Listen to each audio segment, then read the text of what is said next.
Praise the Lord. Good morning. మన ప్రభువును రక్షకుడైన యేసుక్రీస్తు పరిశుద్ధ నామంలో గాడ్స్ ఆర్మీ మినిస్ట్రీస్ యేసుతో అనుదినము అనే యొక్క పరిచర్య ద్వారా దేవుని వాక్యం వింటున్న అందరికీ నా హృదయపూర్వక వందనాలు. ఈరోజు ఒక స్పెషల్ డే ఉంది, మనందరికీ తెలుసు. ఏంటంటే Mother's Day. God's Army Ministries యేసుతో అనుదినము వీక్షిస్తున్న తల్లులందరికీ కూడా హ్యాపీ మదర్స్ డే. దేవుడు మిమ్మలను మీ కుటుంబాలను బహుగా దీవించాలి. తల్లులు ఎంత హ్యాపీగా ఉంటారో ఆ కుటుంబం అంతా కూడా ఎంతో దీవెనకరంగా ఉంటుంది. ఎందుకంటే పిల్లల పోషణలో, పిల్లలను సంరక్షించే విధానంలో అమ్మ పాత్ర చాలా శ్రేష్టమైనది. పిల్లలు ఆరోగ్యంగా ఉండాలన్నా, పిల్లల క్రమశిక్షణలో ఉండాలన్నా మరి తల్లి పాత్ర చాలా ఉంటుంది. అమ్మే మనకు అన్నీ కూడా. అమ్మ మనకి మొదటి గురువు. అమ్మ మనకు ఆ చైల్డ్ ఎదిగేంత వరకు కూడా ఆ బిడ్డ యొక్క పోషణ సమస్తం అంతా కూడా అమ్మే చూసుకుంటుంది. అమ్మ పిల్లల పట్ల ఎలాంటి బాధ్యత కలిగి ఉంటుందంటే, అమ్మ పిల్లలు మనకు మన భవిష్యత్తుకు చక్కటి మార్గాన్ని నేర్పుతుంది. అమ్మ మనకు ప్రేమను పంచుతుంది. ప్రేమను ఎలా ప్రేమించాలో, ఇతరులను ఎలా ప్రేమించాలో నేర్పుతుంది. అమ్మ మనకు ధైర్యము. అమ్మ ఉన్న ఇల్లు ఎంతో ఆనందంగా ఉంటుందండి. అమ్మ మనకు స్పెషల్. అమ్మ తన బిడ్డల కొరకు ఎంతో ప్రార్థన చేస్తుంది, ఎంతో భారంతో ప్రార్థిస్తుంటుంది. మనల్ని పెంచే విధానంలో మనల్ని ఎలాగా, నా కుమారుడు నా కుమార్తె ఎలా ఉండాలి అని అనుక్షణము మన కొరకు మన తల్లి ప్రార్థన చేస్తూ ఉంటుంది. యెషయా గ్రంథము 66 అధ్యాయము 13వ వచనంలో ప్రభు మాట్లాడుతున్నాడు.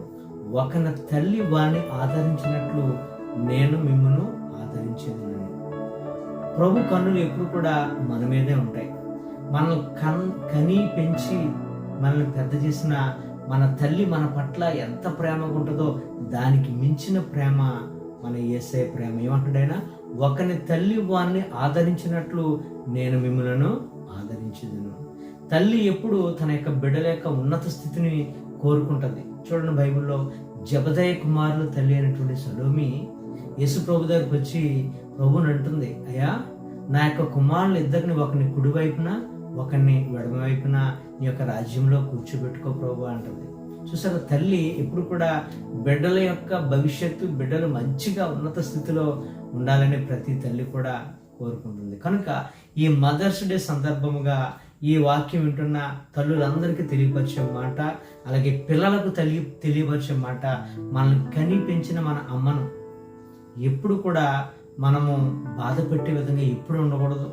మన అమ్మ కంటిలోంచి నీరు ఏదైనా వచ్చిందంటే అది మనకు శాపంగా మారిపోతుంది. మనల్ని ఎంతగా ప్రేమించినా, ఎంతగా పెంచిన మన అమ్మను మనం ఎల్లప్పుడూ మనం చాలా జాగ్రత్తగా చూసుకోవాలి. సామెతల గ్రంథం 31వ అధ్యాయంలో లెమియోలు తల్లి ఉంటుంది.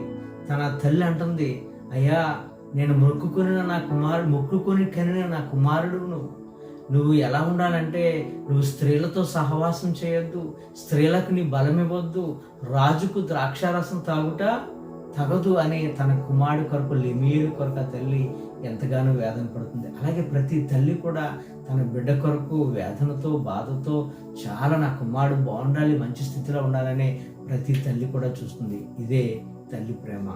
కనుక ఈ మాటలు వింటున్న ప్రతి తల్లికి కూడా వన్స్ అగైన్ తల్లులందరికీ కూడా నా హృదయపూర్వక వందనాలు చెల్లిస్తూ happy Mother's Day. God bless you. దేవుడు మిమ్మలను, మీ కుటుంబాలను